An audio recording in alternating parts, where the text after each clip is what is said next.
और उदास मुखमंडल देख करके महात्मा ने पूछा, राजन तुम उदास क्यों हो? राजा ने अपनी व्यथा कथा बताई, मेरी कोई संतान नहीं है। इतनी वार्तालाप चल ही रही थी, अचानक एक आम का फल गिर करके महात्मा की गोद में आ गया।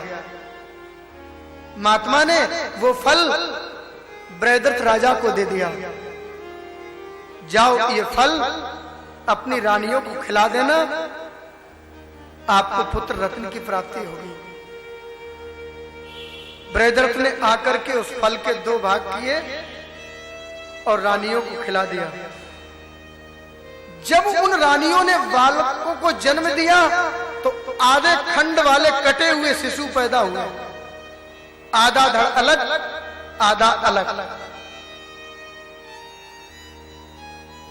उनको मृत समझ करके उन दोनों टुकड़ों को महल के पीछे फेंकवा दिया। ब्रहदर्थ राजा क्या भंडारा चलता रहता था, आओ खाओ चलो।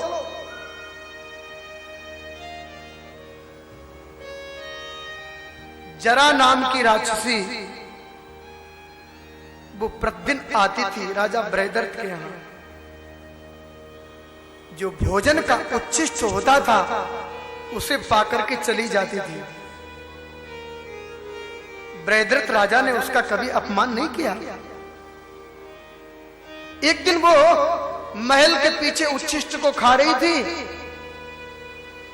शिशु खंड 2 देखे, मांस खाने की प्रवृत्ति उसकी प्रबल हुई। तत्काल उसने विचार किया, ये शिशु निश्चित रूप से ये दोनों खंड ये राजा के भवन से ही गिराए गए हैं। बाद में खाने का विचार करके उसने दोनों खंडों को एक जगह किया तो वो जुड़ गए और जुड़ते ही वो बालक सजीव हो गया। मुख में उंगली डाल करके रुदन करने लगा। जरा राक्षसी समझ गई ये राजा का ही बालक है। राजा ने मेरा कभी अहित नहीं किया, लाओ मैं राजा को ये पुत्र समर्पित कर दूं, ये मेरा बड़ा सौभाग्य होगा। उस जरा नाम की राक्षसी सुंदर वेश बना करके राजा के दरबार में उपस्थित हुई। राजा ने कहा, को भगवान तुम कौन हो? उसने कहा, मैं जरा नाम की राक्षसी हूं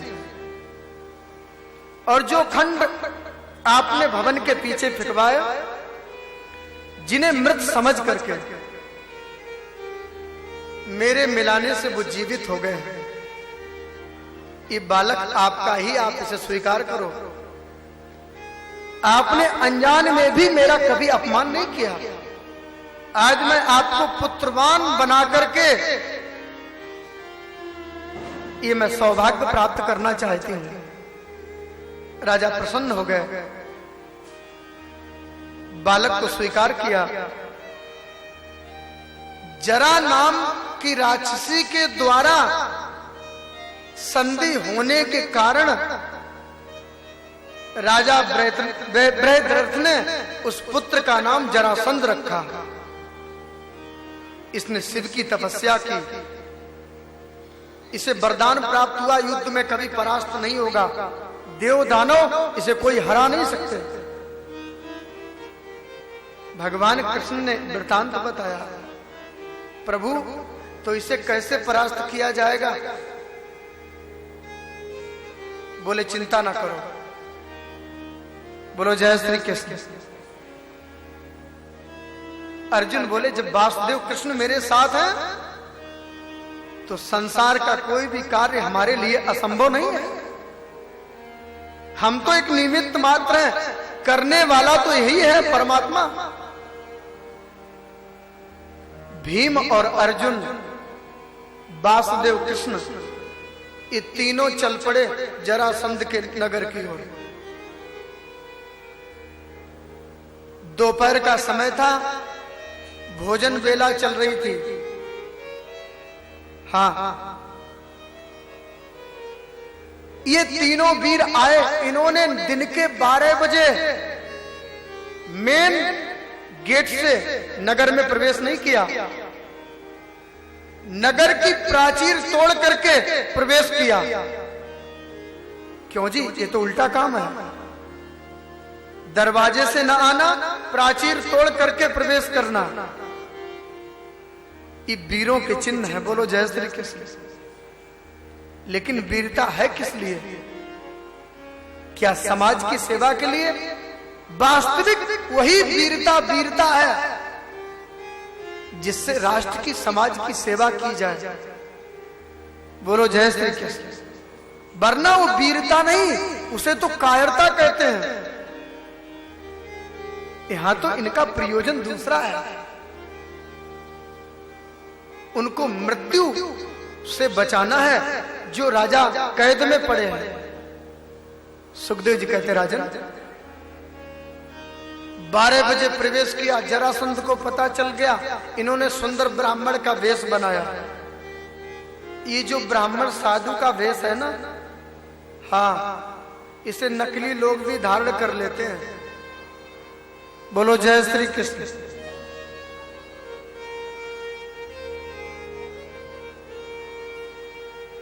फिर क्या था? प्रवेश किया, जरासंध को पता चल गया। 3 ब्राह्मणों ने नगर की प्राचीर तोड़ करके प्रवेश किया। भोजन की बेला चल रही थी और जरासंध तो बाट देख रहा था, अभी आ रहे होंगे। जैसे ही वो तीनों आए, जरासंध ने प्रणाम किया, क्योंकि ब्राह्मण के वेश में, लेकिन प्रणाम किया, आशीर्वाद तीनों ने नहीं दिया। जरासंध ने ध्यान से देखा, हमने प्रणाम किया, आशीर्वाद नहीं। चेहरे की तरफ देखा तो कुछ जानी पहचानी सी शक्ल लग रही थी। ये तो कुछ जाने पहचाने से लगते हैं। जब कलाई पर देखा तो प्रतिंचा के दाग बने हुए थे। समझ गया ये ब्राह्मण नहीं, इनके नेत्र बता रहे हैं, हाथ बता रहे हैं ये क्षत्रिय है। लेकिन ब्राह्मण के रूप में आए, मैं इनके साथ क्या व्यवहार करूं? कुछ भी हो, मैं इन्हें निराश नहीं होने दूंगा।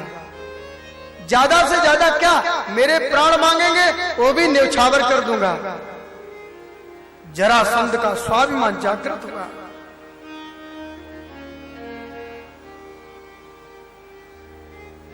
आइए भोजन करिए। भगवान कृष्ण बोले, मैं भोजन करने नहीं आया हूं। काहे के लिए आया हूं? मैं आपसे भिक्षा लेने आया हूं। 3 बार वचन ले लिया। बोलो जय श्री कृष्ण। कौन सी भिक्षा? युद्ध की भिक्षा लेने आया हूं। जरासंध समझ गया वास्तविक ये क्षत्रिय है, लेकिन वचन दे दिया।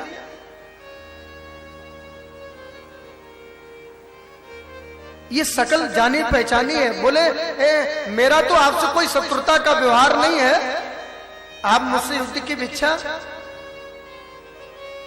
भगवान बोले,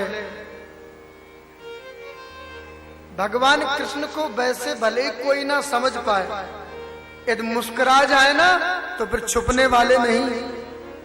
मंद मंद मुस्कुरा रहे थे।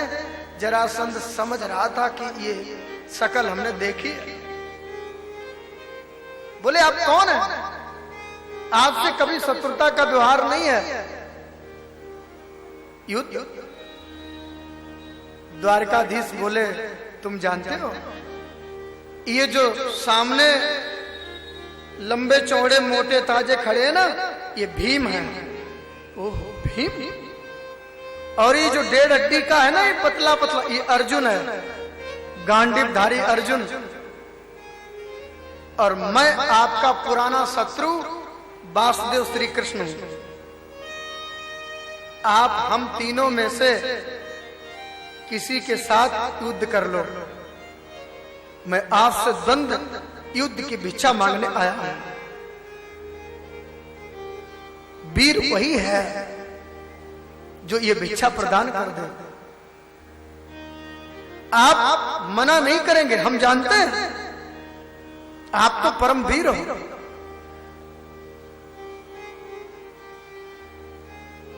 जरासंध ने कहा, ए भगोड़े, हम तुमसे युद्ध करेंगे? छोड़ करके मथुरा और जाकर के समुद्र शरणम गता, द्वारिका में समुद्र में घुसे बैठे हो, तुमसे युद्ध नहीं करेंगे। और रही बात ये दोनों, तो अर्जुन तो गांडीव में निपुण है। अर्जुनो न भवेद योधा भीमस्तुल्योर बलो मम। अर्जुन तो मल्ल युद्ध नहीं कर सकता है, ये तो गांडीव में निपुण है। हाँ, भीम से युद्ध कर लूंगा। भीम को पसंद कर लिया। भीम ने मन में सोचा, वाह बारे वाह, हम भीम का चेहरा फूल गया। वारे वाह, हम अर्जुन फेल, वासुदेव कृष्ण फेल, मुझे पसंद किया, वाह मैं बलवान हूं। कन्हैया हंसकर के बोले, अर्जुन जरा भीम दादा के मुख की ओर देखना। जैसे ही देखा तो भीम दादा तो बड़े प्रसन्न थे। ठीक है, जरासंध ने कहा, हम दोनों का युद्ध होगा और हम दोनों के युद्ध में जो सुविधा मुझे सुलभ होगी वही भीम को भी सुविधा मिलेगी। हम दोनों के युद्ध में तीसरा कोई भी हस्तक्षेप नहीं करेगा। ठीक है, प्रतिज्ञा हो गई। जरासंध ने अपने पुत्र सहदेव का राज्याभिषेक पहले ही कर दिया, पहले ही राज्याभिषेक कर दिया। दोनों वीर युद्ध के मैदान में आ गए। दोनों गदा लेकर के युद्ध करने लगे। युद्ध चल रहा है, दिन भर युद्ध करते हैं, रात को एक जगह पर सोते हैं। रात को कहते हैं, देख तूने मेरे ये मुक्का मारा, दूसरा कहता तूने मेरे ये मारा। और दोनों साथ साथ भोजन करते हैं, साथ सोते हैं। सवेरा होते ही ये लगता है कौन किसको मिटा देगा। इतना भयंकर युद्ध चलता रहा। 27वें दिन भीम आए। भीम की हड्डी हड्डी ढीली हो गई, थक गए, भीम से युद्ध नहीं हो रहा था। रात्रि को भीम कन्हैया के कक्ष में आए, चदरिया को खींचा, पढ़ो सो रहे हो। भगवान बोले, क्यों, क्या बात है? दुपट्टा तान के सो रहे हो और हमें उसके साथ में भिड़ा दिया। भगवान बोले, भीम दादा मैं क्या करूं, आपको ही उसने पसंद किया है। यदि मुझे पसंद कर लेता तो मैं लड़ता, अब मेरे से युद्ध नहीं होता है, क्या करें? बोले भगवान बोले, नाक कट जाएगी, यहां से जाओगे। प्रभु क्या करें, शत्रु बड़ा प्रबल है। जहां मुक्का मारता है शरीर का मांस धस जाता है। भगवान समझ गए, बड़े दयालु हैं। भीम के शरीर को अपने हाथों से सहलाया। जैसे भीम के शरीर पर हाथ घुमाया, भीम की सारी पीड़ा समाप्त हो गई। भीम के हृदय में युद्ध का उत्साह जागृत हो गया।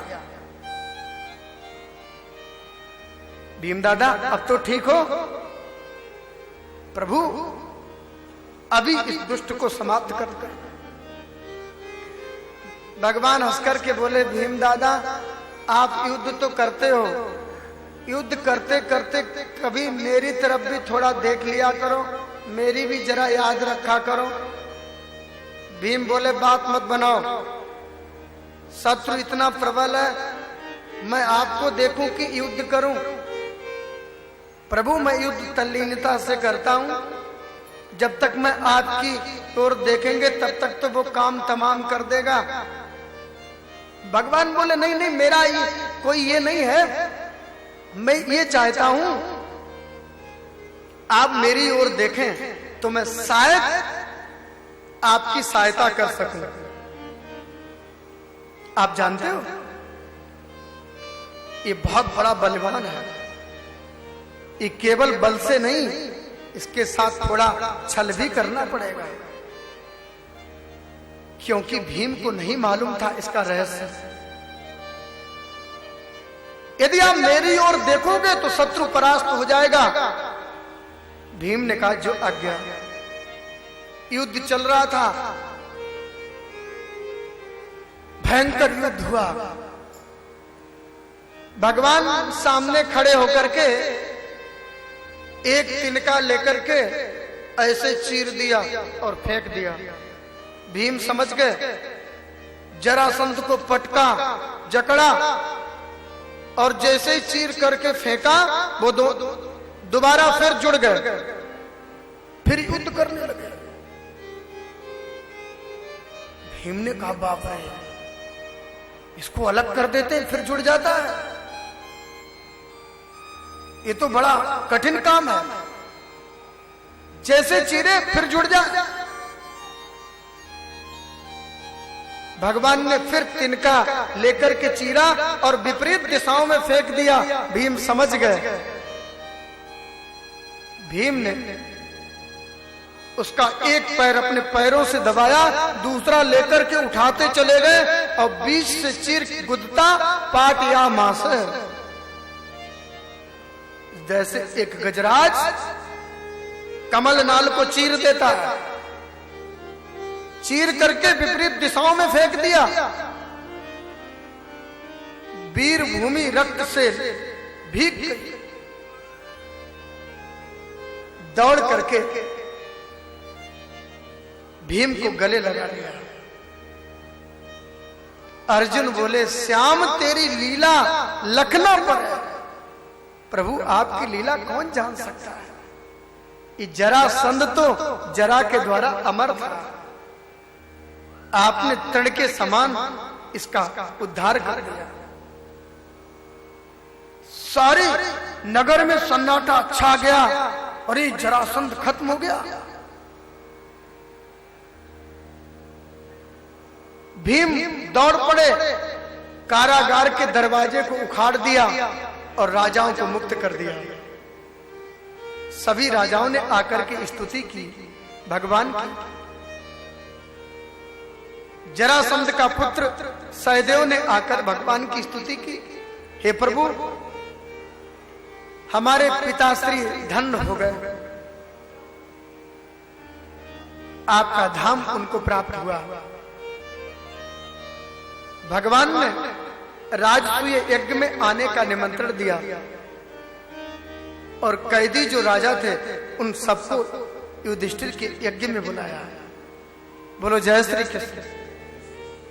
जरासंध का उद्धार हुआ। युधिष्ठिर ने सोने के हल से यज्ञ भूमि को जोता, यज्ञ प्रारंभ हुआ। ये यज्ञ क्या है? सामने जो है वो प्रत्यक्ष ब्रह्म है और उसकी उपासना ही यज्ञ है।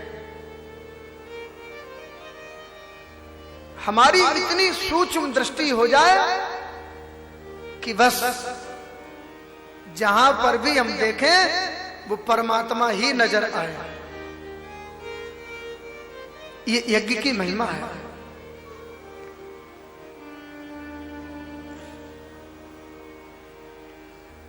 यज्ञ प्रारंभ हुआ। यज्ञ होता है ना, सबको अलग अलग सेवा बांटी गई। जैसे आप लोग कथा करवा रहे हैं तो सभी लोगों की अलग अलग सेवा है। बोलो जय श्री कृष्ण। हाँ, पूरा परिवार मिलकर के, सिंगल परिवार। बोलो जय श्री कृष्ण। हाँ, अलग अलग यज्ञ में सेवा बांटी जाती है। ऐसे ही युधिष्ठिर यज्ञ कर रहे थे, सबको सेवा बांटी गई। भीम को रसोईया भंडार सौंपा गया, क्योंकि आधे में अधगर आधे में सबगर। जो खाना जानता है ना, वो खिलाना भी जानता है। अब कोई डायबिटीज का मरीज हो, उसको लड्डू परोसने के लिए कह दो, तो क्या जाने वो खिलाना। एक लड्डू लेगा, पूरी लाइन में चक्कर काटेगा, लड्डू लड्डू लड्डू लड्डू लड्डू, टोकरी में रख लेगा वापस। वो समझेगा सबको डायबिटीज है। बोलो जय श्री कृष्ण। लेकिन भीम स्वयं खाने वाले हैं, खिलाना जानते हैं। बोलो जय श्री कृष्ण। कर्ण को दान देने के लिए रखा, विरोधी दल है, लेकिन भगवान उस रहस्य को जानते हैं। जितना लुटाएगा उतना बढ़ेगा।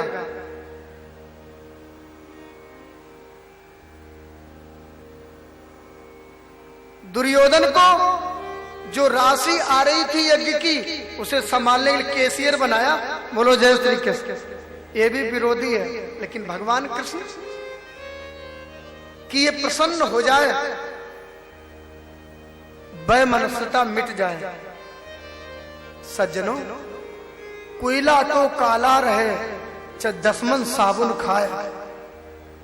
जिसके जीवन में घृणा, नफरत, ईर्ष्या और लालच जिसके जीवन में है, वो कभी वफादार नहीं हो सकता। ध्यान देना, वो जब मौका मिलेगा तब वो पीछे से हमला ही करेगा। ये दुर्योधन, ये धृतराष्ट्र का बेटा है। कस्तूरी की क्यारी करी, केसर की दी खाद, पानी दिया गुलाब का, पर रही प्याज की प्याज। प्याज कभी दुर्गंधी नहीं छोड़ती है। ऐसा ही ये दुर्योधन है। बहुत प्रयास किया हृदय की वैमनस्यता मिट जाए, लेकिन आखिर ये दुर्योधन है,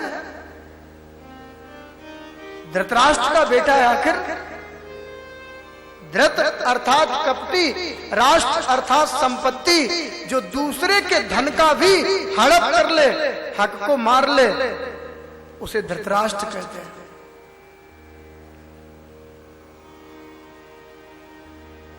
जो धन राशि आ रही थी, कैशियर बनाया दुर्योधन को। हृदय बदल जाए, नहीं बदला।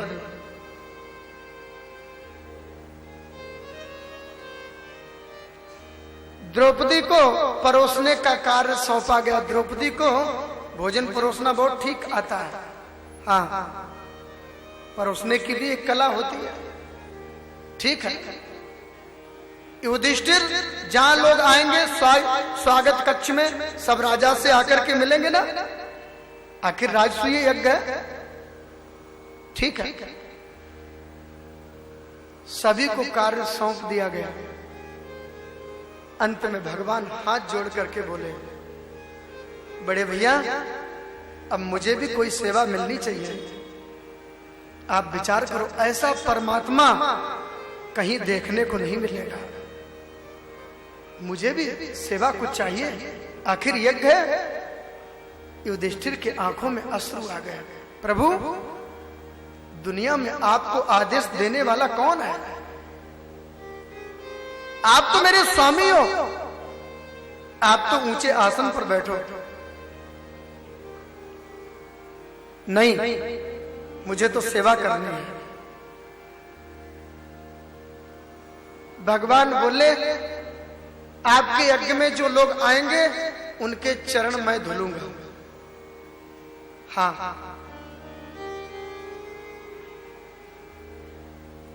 और जो भोजन करेंगे उनकी पत्तल मैं उठाऊंगा। ये सेवा स्वयं द्वारकाधीश ने ली। कितना दयालु परमात्मा। ऊंचे आसन पर बैठने से कोई ऊंचा नहीं होता है। वास्तविक बड़ा कौन? जो हृदय से सरल है,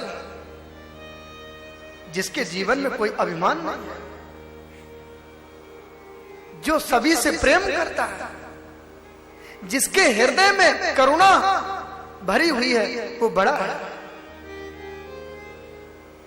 सेवक धर्म जिसके हृदय में है, मैं चरण धुलूंगा और जूठे पत्तल को मैं उठाऊंगा। सज्जनों, यज्ञ प्रारंभ हुआ। जो भी लोग यज्ञ में आते हैं, द्वारकाधीश सबके चरणों को धुलते हैं, जूठी पत्तलों को उठाते हैं। जो भी आए सबके चरणों का प्रक्षालन द्वार पर बैठ करके परिचित जो भी ऋषि महात्मा, जो भी अतिथि आता है, वो चरण धुलवा करके यज्ञ में तो चला जाता, लेकिन उसका ध्यान द्वार पर ही होता है। कुछ भी हो, युधिष्ठिर के यज्ञ में जो चरण धुलने वाला है ना,